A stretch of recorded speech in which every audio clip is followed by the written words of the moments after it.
Olá, esse é o canal Reação em Cadeia, eu sou o Enoque Mansur e sejam bem-vindos para mais um vídeo do canal. No vídeo de hoje, falaremos de um assunto polêmico. Brincadeira, galera, a gente vai falar de um assunto polêmico sim, mas não é para tanto também.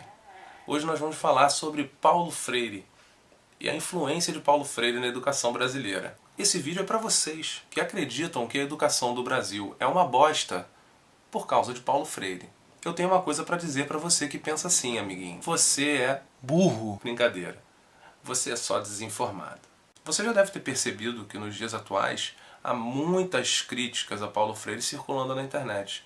Diz que ele é o responsável pelo fracasso da escolarização do sistema brasileiro de ensino, que ele é responsável pelo marxismo cultural nas escolas, dito bastante por defensores do programa Escola Sem Partido, que até hoje está em debate e ainda não saiu do papel. Eu particularmente espero que nem saia. Entre diversas outras coisas das quais o Paulo Freire é acusado no que diz respeito à educação brasileira. Paulo Freire recebeu 36 títulos de doutor honoris causa nas maiores universidades da Europa e das Américas. Paulo Freire também recebeu diversos outros prêmios pela própria Unesco, recebeu o Prêmio de Educação para a Paz da Unesco, recebeu o Prêmio de Excelência para Educadores Cristãos, entre diversos outros prêmios.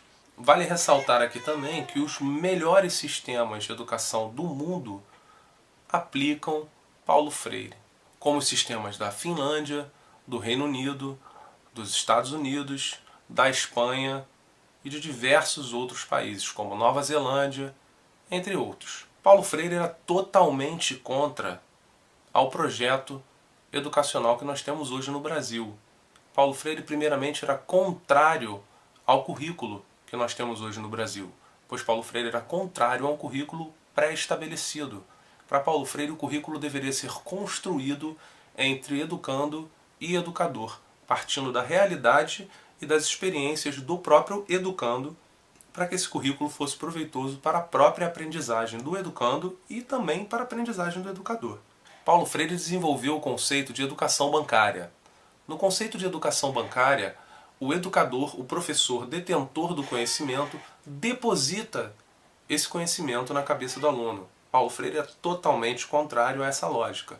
E é essa lógica que perdura no sistema educacional brasileiro até os dias atuais. Para Paulo Freire, transformar os alunos em objetos receptores era uma tentativa de controlar não somente os pensamentos, mas também a ação desses alunos no futuro. Paulo Freire era totalmente contrário ao ensino tecnicista, que é o ensino que nós temos hoje nas instituições escolares brasileiras. E só para ficar claro, o ensino tecnicista é uma herança da ditadura militar. As concepções atuais de educação visam a formação de um sujeito pacífico e adaptado à ordem vigente, para que esse não possa vir a contestar a ordem posta. A educação brasileira sempre esteve voltada para o mercado de trabalho, sempre foi orientada para formar mão de obra para o mercado de trabalho. Por isso a universalização do acesso à educação é tão importante, para que todos, inclusive os mais pobres, devido à obrigatoriedade da educação, possam obter um certificado para que eles possam ingressar no mercado de trabalho.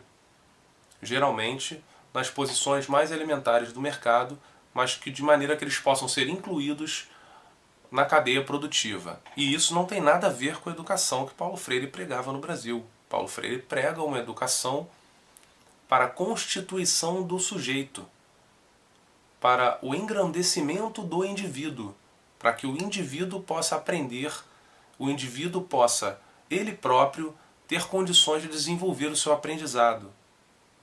A concepção de Paulo Freire de educação é uma concepção não somente libertadora e liberal, pois respeita a liberdade individual do educando, como também uma concepção totalmente libertária de educação, da qual não haveria necessidade de intervenção, inclusive, do Estado para que esse tipo de educação pudesse ser realizada.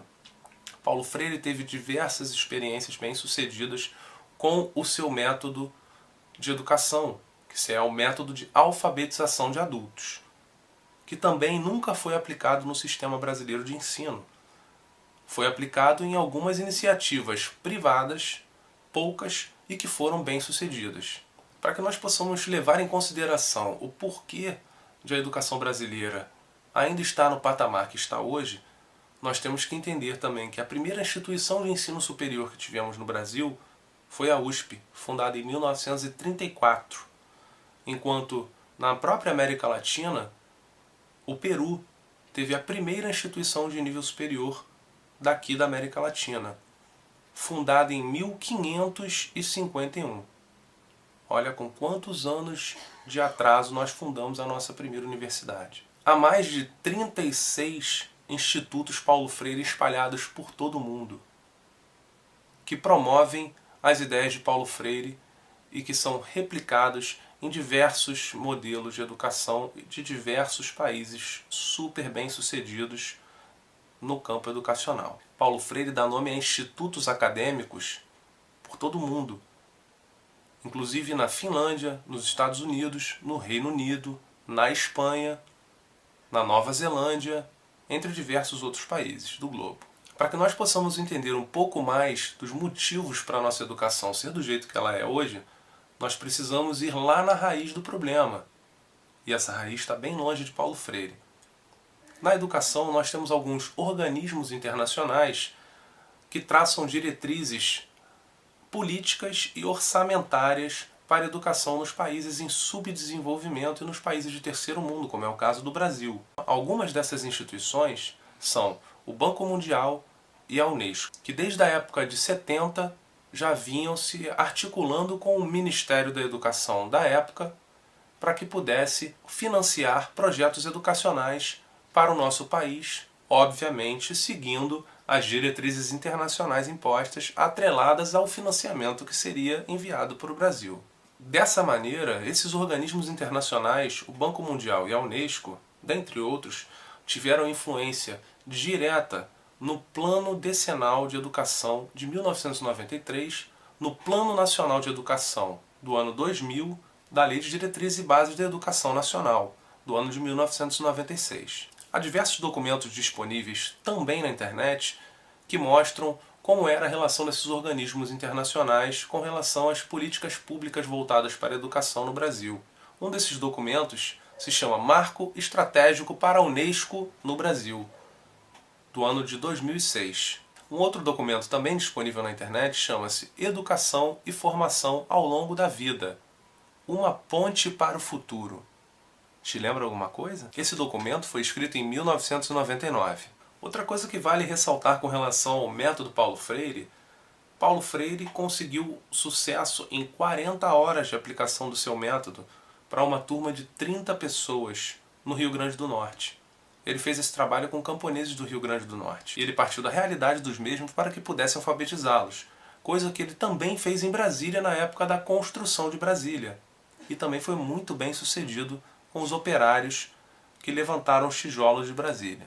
Paulo Freire é sem dúvida um dos maiores educadores de todos os tempos e que possui uma obra mais vasta a respeito do tema educação. Para quem critica Paulo Freire única e exclusivamente por causa de uma de suas obras, que é a Pedagogia do Oprimido, não se deu minimamente ao trabalho de ler algumas das outras obras de Paulo Freire, que chegam a somar quase 40 obras. Inclusive dessas quase 40 obras de Paulo Freire, quase todas são transcritas em mais de 15 idiomas, inclusive em mandarim. Veja só como Paulo Freire foi pouco importante para a educação no mundo. Para que nós possamos entender muito bem o papel que a escola pratica hoje, nós temos que entender a fundo, de fato, a qual propósito a escola serve. A escola, como todas as outras instituições constituídas na nossa sociedade, atualmente servem ao mesmo propósito, ao desenvolvimento da economia, às necessidades criadas pelo mercado consumidor. Afinal de contas, vivemos em uma sociedade de consumo, certo? Sem consumo, a nossa sociedade estaria no tempo da pedra até os dias atuais, ou não.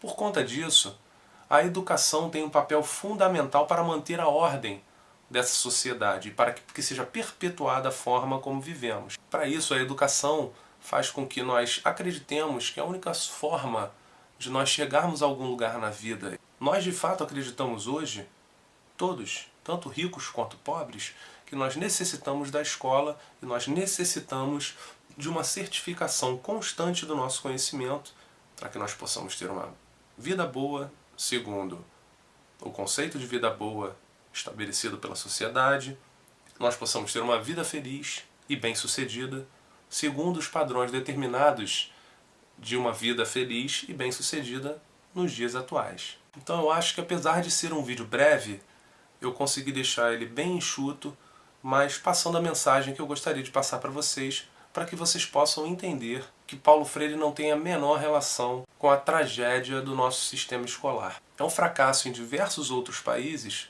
o modelo de escolarização que nós temos perpetuado na sociedade. A escolarização da sociedade não é benefício para ninguém, só é benefício para o mercado, que lucra muito com o mercado do conhecimento, muito, fazendo com que ricos e pobres gastem muitos anos da sua vida e muitos recursos financeiros aos quais investiram bastante tempo para que pudessem acumular, com cada vez mais certificações e certificações e certificações para que possam ser melhor colocados no mercado de trabalho, que está sempre mudando e que está sempre te pedindo mais certificações em uma outra área para que possa te remunerar um pouco melhor, e assim sucessivamente, essa bola de neve do mercado, nós vamos seguindo o nosso caminho. Eu espero que tenha ficado claro para vocês nesse vídeo a mensagem que eu quis passar. Eu agradeço a todos vocês, agradeço a todos os 20 mil inscritos do canal por essa oportunidade, por estarem me dando a oportunidade de produzir esse tipo de conteúdo para vocês, que é uma coisa que eu sempre quis fazer, e eu não tinha condições de dispor de tempo para que eu pudesse criar esse tipo de conteúdo. Muito obrigado a todos e até o próximo vídeo.